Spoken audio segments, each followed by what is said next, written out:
الحمدللہ والصلاة والسلام علی رسول اللہ۔ سوال یہ تھا کہ کسی گھر میں کچھ لوگ جمع ہو کر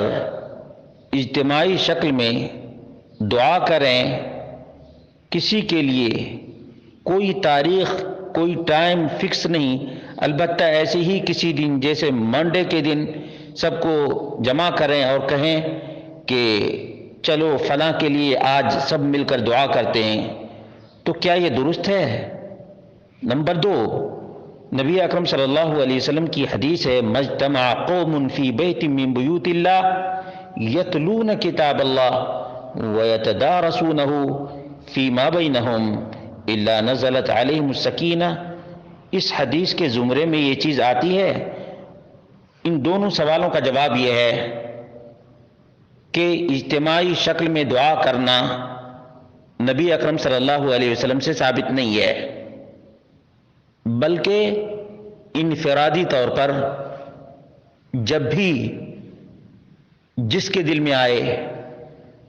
اپنے موتا کے لیے، اپنے وفات شدہ کے لیے دعا کریں، لیکن اجتماعی شکل میں دعا کرنا یہ بدعت ہے۔ یہ بدعت ہے، یاد رکھیں، بدعت سے دور رہنا چاہیے مومن کو، سنت پر اکتفا کرنا چاہیے۔ جہاں تک اس حدیث سے استدلال ہے کہ جہاں کہیں بھی اور اللہ کے گھروں میں سے جس گھر میں بھی لوگ جمع ہو کر اللہ رب العالمین کی کتاب کو پڑھیں،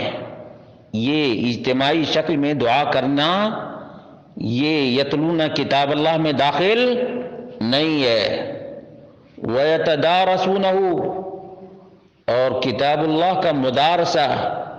فہم اور ادراک، فیما بینہم الا نزلت علیہم السکینہ، آپس میں جب قرآن کریم تلاوت کرتے ہیں، اس کے معانی کو، اس کے مفاہیم کو جاننے کی کوشش کرتے ہیں تو الا نزلت علیہم السکینہ، ان پر سکینت نازل ہوتی ہے، وغشیتہم الرحمہ، اور رحمت الہی ڈھانک لیتی ہے، وحفتہم الملائکہ، فرشتے سایہ فگن ہو جاتے ہیں، وذکرہم اللہ فی من عندہ، اور ان سب پڑھنے والوں، سیکھنے والوں، سمجھنے والوں کا ذکر اللہ رب العالمین اپنے پاس کرتا ہے۔ یہ مسلم، ابو داود اور دیگر کتب احادیث کے اندر روایت موجود ہے۔ صحیح مسلم میں 2699 نمبر کی روایت ہے، اور اسی طرح سے دیگر کتب احادیث کے اندر بھی یہ چیز موجود ہے۔ تو جو لوگ حلقہ بنا کر اجتماعی شکل میں کوئی ہو کی ذکر کرتا ہے، تو کوئی لا الہ کا ذکر کرتا ہے، ادھر سے نکالتا ہے پھر ادھر لے جاتا ہے، یا اسی طرح سے اجتماعی شکل میں کسی میت کے لیے دعا کرتے، یہ اللہ کے رسول صلی اللہ علیہ وسلم سے ثابت نہیں ہے، جبکہ اللہ کے رسول صلی اللہ علیہ وسلم نے امت کو ان تمام خیر سے آگاہ کر دیا ہے جو اللہ رب العالمین نے محمد رسول اللہ صلی اللہ علیہ وسلم کو بتایا تھا۔